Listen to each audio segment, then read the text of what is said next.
Kind of like last week a little bit.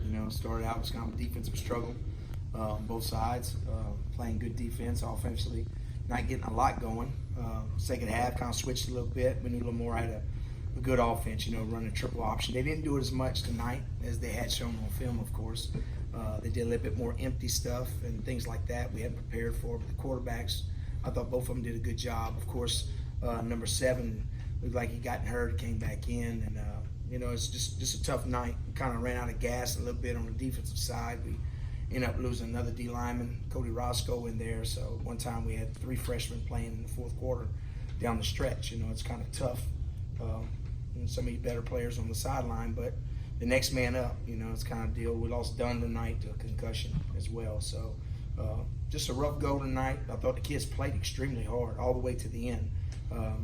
Could have got one call at the end, a holding penalty. I thought they held Chris on that last pass. I think they held us multiple times, but especially on the last one, I thought they held him, and the quarterback got away from it because of the hold, and he ended up throwing the ball downfield. They converted, on that long touchdown. Kind of broke our back a little bit. So just tough. I thought we needed to score probably again, especially with their quarterbacks as athletic as they are. So, hats off to them. They played hard. They stayed in it. They've beaten, Incarnate Word this year. So there's a lot of parity in our conference. And, you want your best players at the end of the season, and we didn't have a bunch of them. I'm not trying to make excuses, but it's facts. You're looking B.J. Blunt's on the sideline with you. Cody Roscoe's on the sideline with you. Von Burris is on the sideline with you. Darian Dunn is on the sideline with you. But our guys that we had in there played hard, and I'm proud of them.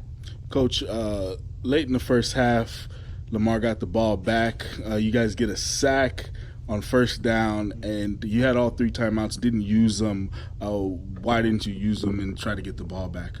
Well, we had a hard time scoring in the first half. I didn't want to turn over the ball and give it right back to them, especially we had the ball coming out the second half. So with us having the ball coming out the second half, we kind of just went in to the half knowing that we would have the ball, and that's kind of our thought process behind it. Disappointment in the fact that your formula all year was punt the ball deep, play defense. They go 5 plays right down the field on you, especially with the run right up the middle twice. Is that the disappointment because that was your formula to win? Yeah, linebackers coming to the sideline with their jerseys hanging off. Couldn't get off of blocks. Center was tackling us. I don't know what to tell the backer with that. We're not big enough to be able to get off of guys holding us like that. And they let them play tonight, for dang sure. I'm really, really interested in watching this film and watching it because our one linebacker kept putting up the other one's linebackers fell jersey over his shoulder pad. But I thought we had our chances, but they're a good offense. You look at them, they've done some good things this year, moving the football, running the ball. I think they average over 250 yards running the football, so right at 400 total offense. So we knew what they had going in, and the quarterback just adds another dilemma, him being able to run as well. A lot of times on third down, we rushed 5 and we had a guy spying with the linebacker, and he'd get away from us anyway, so it is what it is. Obviously the ultimate disappointment is you're 5-1 now, at one point control your own destiny, and then in the space of 5 weeks it's over. Yeah, you start getting into a lull and you start losing people, and at the end of the season you don't have your best players. It's hard to play your best football. You look at the beginning of the year when we played Nichols and those teams, we had our players that we needed in the game and the guys that we were counting on. You get toward the end of the season and you got backups playing, with not a lot of experience. We already have a little bit of inexperience in the secondary, and you got a guy like Von Burris goes out, and you don't have your best player on defense, B.J. Blunt, and of course we lost him for the last drive of Northwestern, and we didn't have him tonight. And then our defensive line, Cam Peterson is not there, one of your tackles, and John Tate's playing with a dislocated shoulder, which people don't know about. Marvell's got an MCL that he didn't play tonight. Then you lose Cody Roscoe up front, KD. It's a bunch of all-conference type players that we're not playing with, So you just run into where it becomes a numbers game. And when you got a numbers game and you start running out of people, you can't play as good as you could early in the season. But they fought. I can tell you that. The freshmen we had in there, they played extremely hard, and they gave us a chance to win.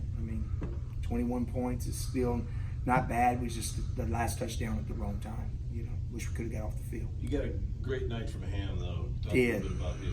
We did. You know, he ran hard. We thought we had some things running the football, and he ran extremely hard, which I was proud of him. And for the most part, James threw a bunch of good balls that we missed. You know, we had some balls go in and out of hands.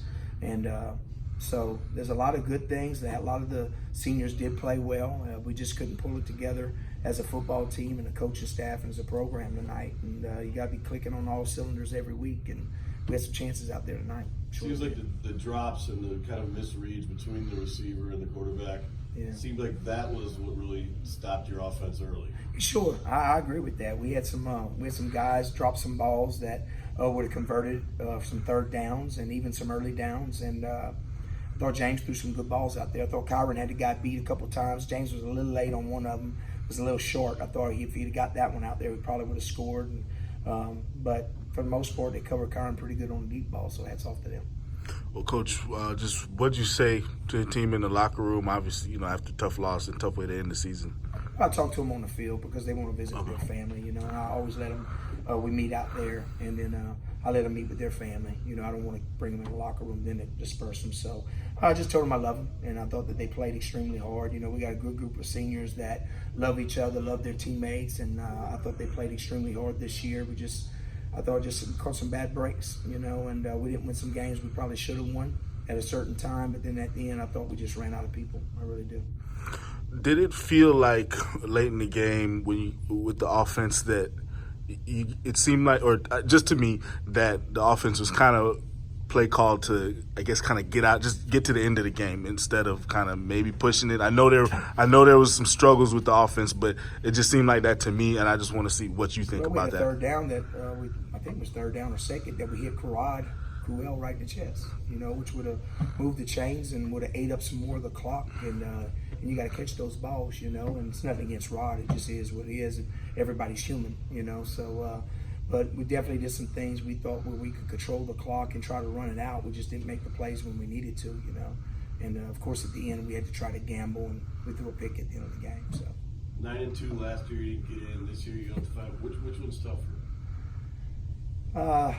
You know, probably the 9-2, because you know the 9-2 we played really great down the stretch. You know, this one, you know, I feel there's a reason why. You know, we've had some guys beat up. You know, so when you don't have your best players out there, it's hard to be as good as you need to be. You know, we're not Alabama of the world or other people like that, where it's just like a next guy up. It's kind of the same, you know, cookie cutter guy. It's not like that. So we had a bunch of young guys had to play, and but they played extremely hard, and we believed in them, and they believed in us, and their teammates believed in them. So we never go into a game thinking that we're going to lose because we don't have a certain player. But you know, when you got your best players on the sideline with you cheering on, you know, you just kind of look over there and say, God, I wish he was in. He might have made that play. This might be for next week, but is there, seeing how the league is kind of changing now and the wide open offenses are coming, do you have to change kind of your offensive philosophy, do you think, or just look at that? I think it comes down to your personnel a lot of times, you know. Will you recruit differently for that? Or? Well, we've got some athletic quarterbacks in our program to where we can do some of those things, you know, but it's hard to have a whole package where all the quarterbacks can do those things. So that's kind of, you know, the deal. But our quarterbacks we have in our program right now are good athletes, and we'll be able to do some of those things in the future. And so we'll recruit to that. You know, you want to get guys that, of course, that are playmakers, no matter what it is. You know, so it could be a drop back passer. That's a big old kid that can throw it. I mean, so you kind of gotta kind of fit your offense according to really what's your personnel. And you really never know until you get them here. You try to recruit, you try to pinpoint what you want, but when they get here, you find out sometimes they do different things a little bit better than others. The O-line, it seemed like the O-line probably had one of its best overall games of the year, at least, you know, since I've been here. Mm-hmm. Just what did you see from their performance today? Probably the healthiest they've been. You know, we've had all our linemen except for Tyree tonight. Colin Fountain, of course, was playing, Jimmy, and then right tackle, we used both of them. And so that was good. You know, we had a lot of continuity, and we ended on a good note with the offensive line, which is good, which are make up for a good offseason. We've only lost 2 offensive linemen this year, Jimmy Converse and Zenon. So the rest of the guys are coming back, and we add a couple guys to that, which would be good. We got some freshmen at redshirt, and so I think we'll build on that, and I think next year offensively we'll be a lot better offense. I really do, because it starts up front.